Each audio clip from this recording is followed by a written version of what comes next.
Welcome back, family, to Ask ED. These are real answers to real questions from the community. Family, my goal here is to help you navigate certification, careers, confidence, identity, and professional growth with clarity. First of all, before we even get started, I really, truly want to thank these two individuals that asked these questions. I get these type of questions sometimes, but not as frequent. And I appreciate their courage for actually stepping up. With no further ado, we're going to just jump right into the content. And I hope that I answer these questions effectively. And if you have any further questions, please let me know. So, question is, I would like to take the CAPM in 2 weeks. I've already studied the Google Project Management course. Is your video enough study material to pass the CAPM? Excellent question, by the way. Short answer, no, it's not. I would not rely solely on the Google Project Management certification or even my videos for the CAPM. These are definitely valuable resources. The Google Project Management certification is a valuable certificate, as well as my videos. It doesn't really align with the PMI certification exam. What do I mean? When you're taking a CAPM, a PMP, ACP, any of these type of certifications, basically anything under the PMI umbrella, you need official study guides, practice exam, instructor-led courses. And I always recommend either a study group or an accountability partner.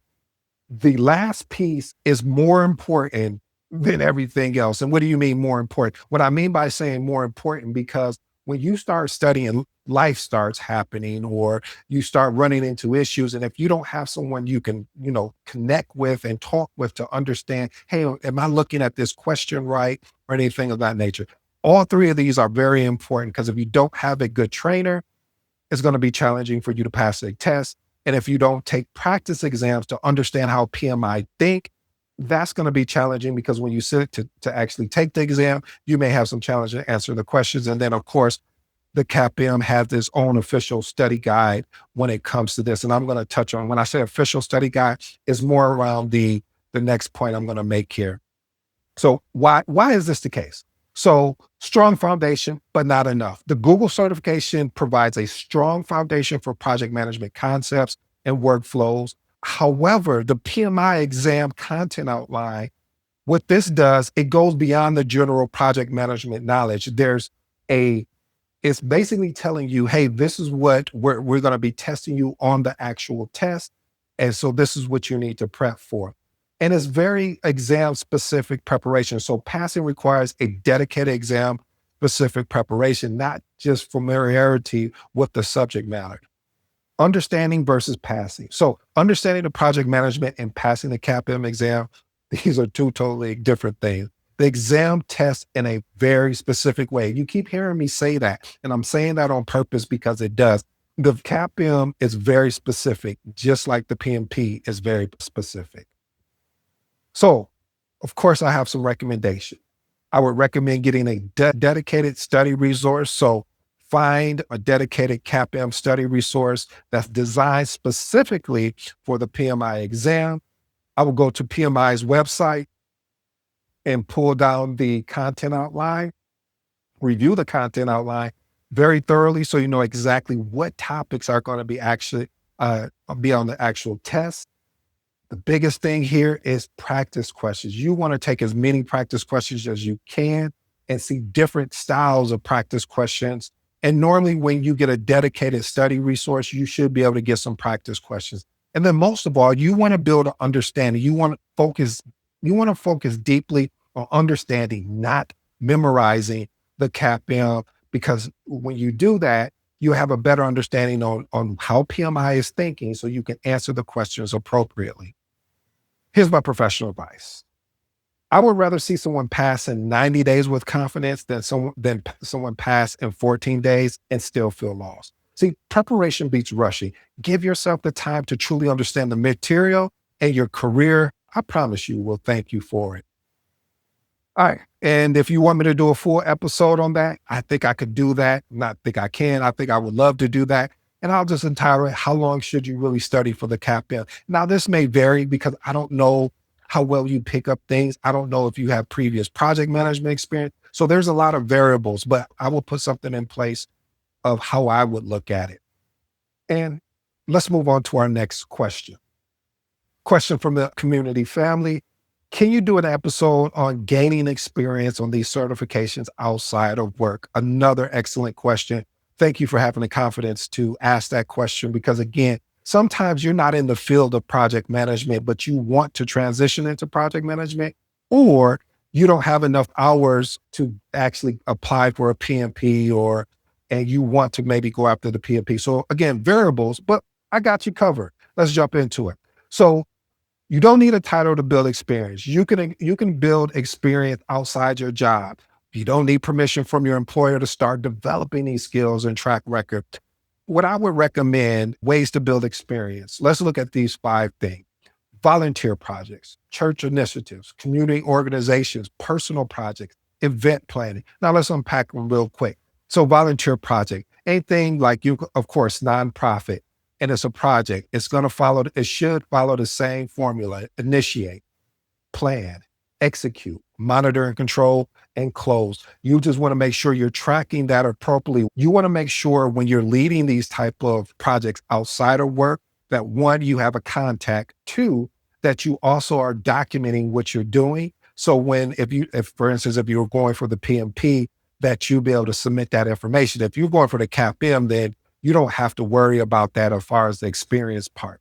But if you're going for the PMP, most definitely, because you may get audited. And if you get audited, you want to be able to verify that information. Church initiatives. So faith communities, run events, programs, outreach efforts. These all require real project management skill. Community organization, your local clubs, civic groups, hands-on leadership. Again, these are coordinated efforts. Personal project, home renovation, side business, any of your passion project.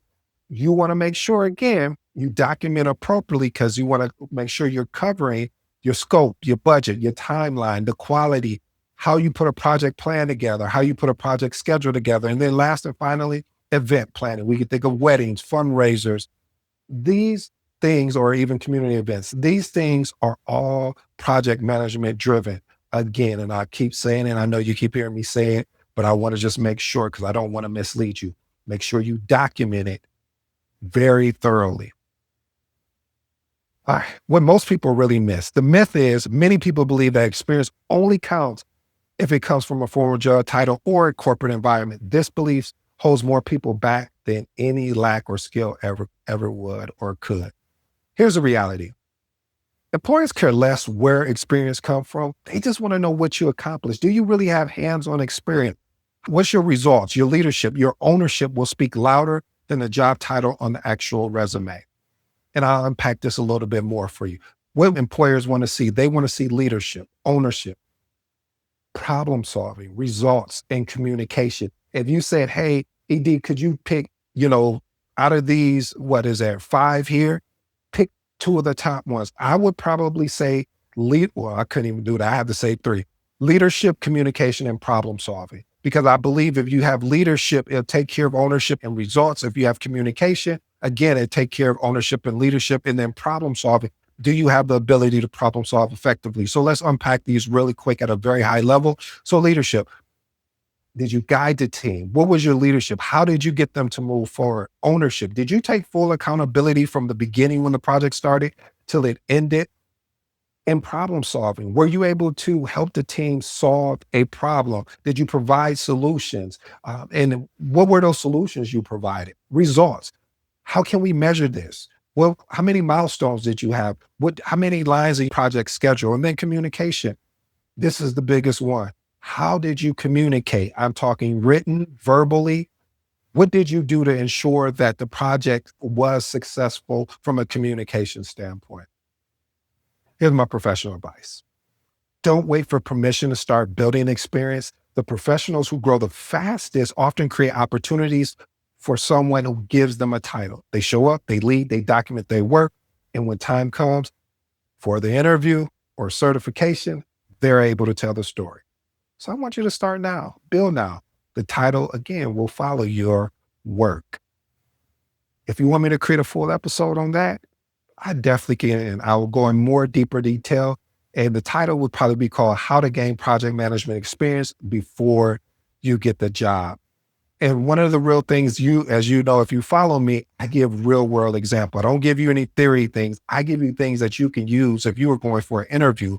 Just basically, I want to make it as practical as possible because what ends up happening if you don't, then you go and start reading a book that is not as practical as to the real world. Well, family, I hope you enjoyed today's episode of Ask ED. If you have a question, leave it in the comments. It can be featured on future episodes.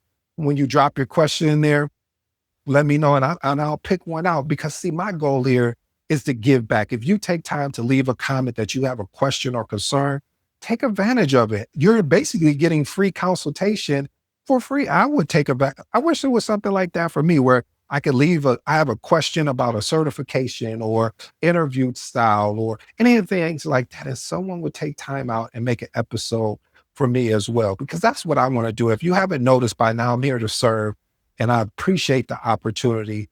Thank you so much. I hope you enjoy this. And I would like to do many more of these. So leave a comment in there. Make sure that it gets in there on or before Friday. And then on Sunday, you'll have the video version or the audio version, whatever one that works best for the medium that we're on. Well, if you're new here, again, my name is ED. Until next time.